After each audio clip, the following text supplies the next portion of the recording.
Dear students, अस्सलाम वालेकुम।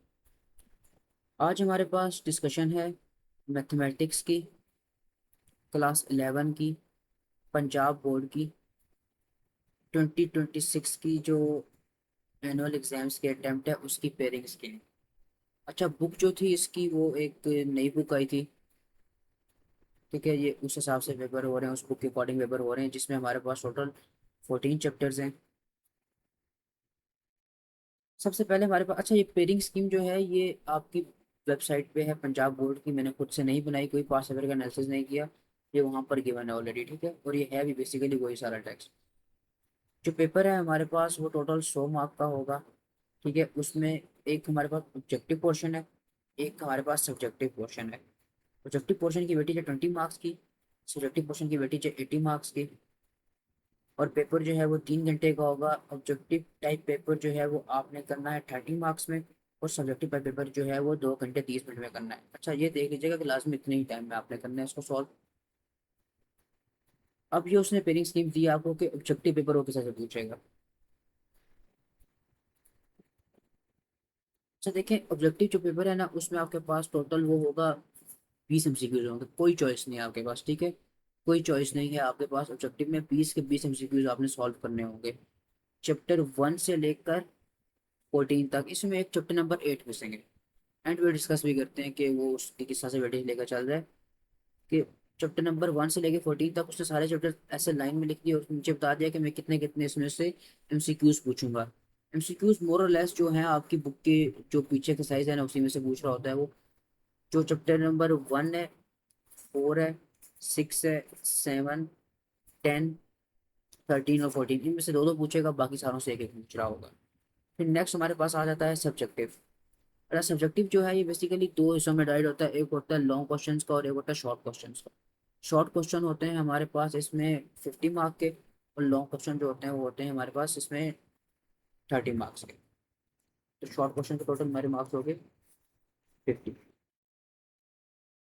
तो शॉर्ट क्वेश्चन में मजीद मेरे पास तीन शॉर्ट क्वेश्चन के क्वेश्चन होते हैं। Question 2, 3 and question 4। क्वेश्चन 2 में मेरे पास चॉइस होती है कि मैंने 12 में से 8 सॉल्व करने होते हैं। क्वेश्चन 3 में से भी 8 आउट ऑफ 12। क्वेश्चन नंबर 4 जो होता है उसमें चॉइस ज़रा डिफरेंट करके होती है। कैसे? उसमें से आपने 9 सॉल्व करने होते हैं आउट ऑफ 30। तो हर शॉर्ट क्वेश्चन मेरे पास 2-2 मार्क का होता है, तो टोटल वेटेज इनकी मिलाकर हो जाती है 16, 16, 18, जो कि 50 बनता है। अब देख लेते हैं जो क्वेश्चन नंबर 2 है, यूनिट नंबर 2 में, सॉरी क्वेश्चन नंबर 2 है उसमें से कौन कौन से यूनिट्स में से वहाँ पे क्वेश्चन आएंगे। यूनिट 1, 2, 3, 4, 5। 1 जो है उसमें से 4 क्वेश्चंस आएंगे, 2 में से 2 आएंगे, 3 में से 2 आएंगे, यूनिट 4 में से 3 क्वेश्चंस आएंगे, और यूनिट 5 में से एक क्वेश्चन आएगा। यानी कि मैं यहाँ पे आराम से ये बात इस नतीजे पे पहुंच सकता हूँ कि जो मेरा यहाँ पे यूनिट नंबर 1 है ना, ये मोस्ट इंपॉर्टेंट है उस, और यूनिट 4 ये मोस्ट इंपॉर्टेंट है शॉर्ट क्वेश्चंस के हिसाब से। उसके बाद 2 और 3 है, तो 5 को मैं इग्नोर भी कर सकता हूँ। ठीक है, और उसके बाद मेरे पास जो क्वेश्चन नंबर 3 है वो पूछा जाएगा यूनिट 6, 7, 9 और 10। अच्छा देख लें, यहाँ पे भी यूनिट 8 का जिक्र नहीं है, ठीक है। यूनिट 6, 7, 9, 10 में से इसमें किस तरह से है, मेरे पास यूनिट 6 में से 4 पूछे जाएंगे, तो ये मोस्ट इंपॉर्टेंट हो गया।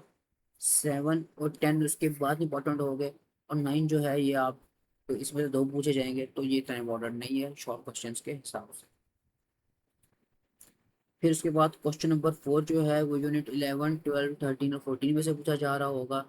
उसमें भी यूनिट 13 और 14 जो है वो ज़्यादा इंपॉर्टेंट है मेरे पास। और फिर उसके बाद 12 या 11 को आप अगर चाहें तो इग्नोर भी कर सकते हैं शॉर्ट क्वेश्चन के।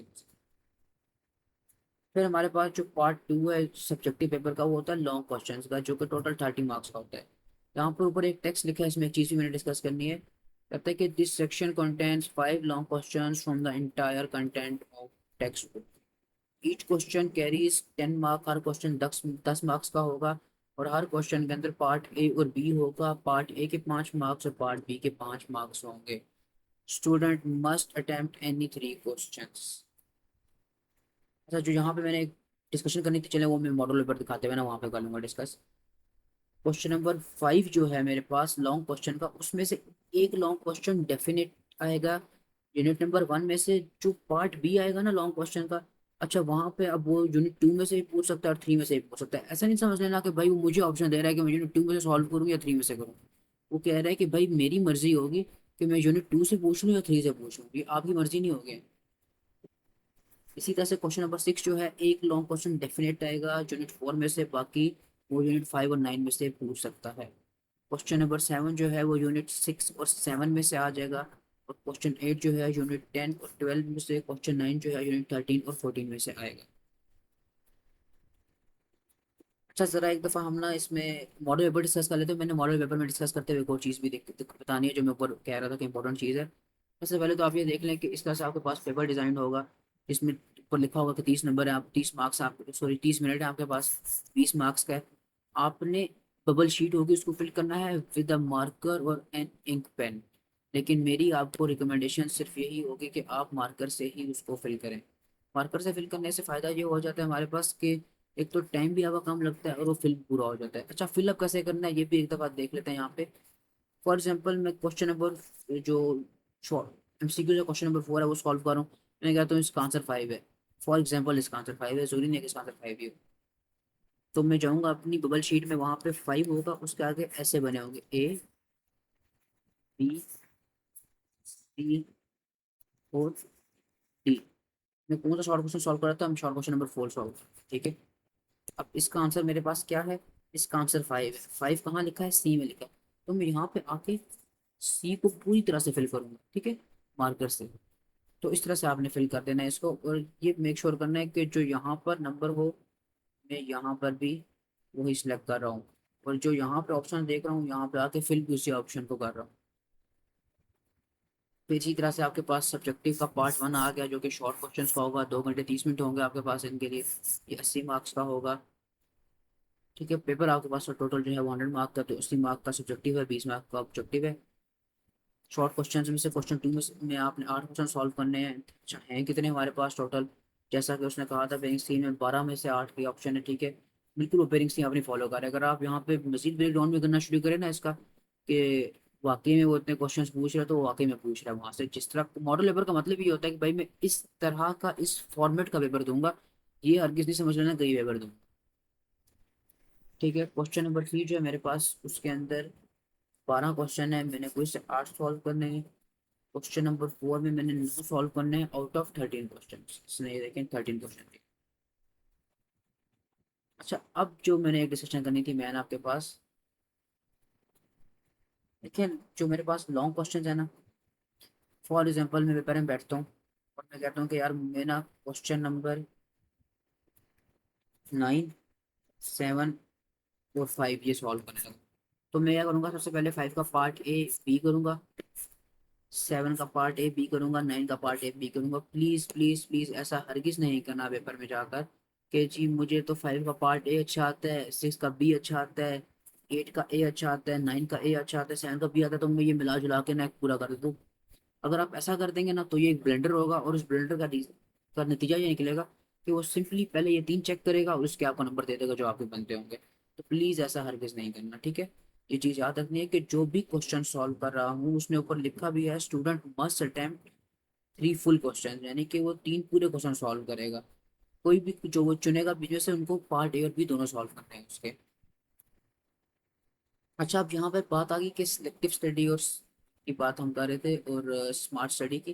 देखें सिलेक्टिव स्टडी तो मैं रिकमेंड नहीं करूँगा, एक स्मार्ट स्टडी रिकमेंड करूँगा। जैसे ऊपर हमने डिस्कस किया कि ये जो शॉर्ट क्वेश्चंस के लिए चैप्टर्स जो हैं ये इंपॉर्टेंट है। अच्छा अब देखें अकल का तकाजा है यहाँ पे कि मैं आया, मैंने कहा कि यार क्वेश्चन नंबर 4 जो है वहाँ पे मैं चैप्टर 13 14 की शॉर्ट तैयार कर रहा हूँ, और मैं चैप्टर 13 14 को अगर पूरी तरह से तैयार कर लूँ तो मेरे पास एक पूरा शॉर्ट का क्वेश्चन निकल रहा है, ठीक हो गया, और एक पूरा लॉन्ग का क्वेश्चन निकल रहा है। तो यानी कि अकल का तकाजा ये है कि मुझे इसके ऊपर फोकस करना चाहिए अच्छे से।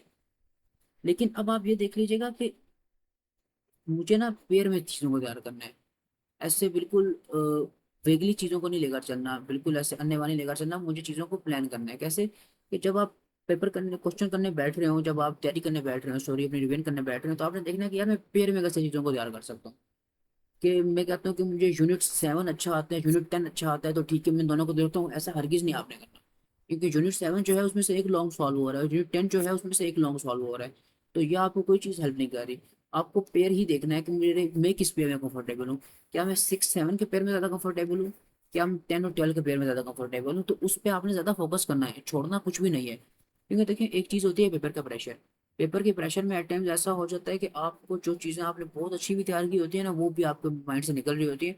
तो फिर आपने जिन चीज़ों पर ज़रा जो जो कम फोकस वाली चीज़ें होती हैं, तो वो वहाँ पर आपके लिए एक बचत का सामान ले आती हैं, और वहाँ पर आपको वो अच्छे मार्क्स स्कोर करने में हेल्प करती हैं। तो डिस्कशन जो है वो तो कंप्लीट हो गया यहाँ पे मेरी। हमने देख लिया कि किस तरह से हमने स्टडीज़ को प्लान भी करना है, और इंपॉर्टेंट क्वेश्चन को किस तरह से हमने यहाँ देख लेना है। That's all for today. Thank you so much. अगर आपका किसी भी किस्म का कोई सवाल हो, कोई क्वेरी हो, तो आप मुझसे पूछ सकते हैं कमेंट्स में। और अगर आप कोई चैप्टर चाह रहे हो, जो चीज़ आपको मुश्किल लग रही हो, तो वो भी आप मुझसे पूछ सकते हैं। अच्छा, एक चीज़ ज़्यादा ज़्यादा जो मैं डिस्कस करना चाह रहा था, कि चैप्टर नंबर 8 जो है ना, वो आप देखेंगे इसने पेरिंग स्कीम से बिल्कुल निकाला हुआ है। तो टेक्निकली मेरे पास अब जो बुक है उसके अंदर 13 चैप्टर आएंगे। That's all for today. Thank you so much. अल्लाह हाफिज़। टेक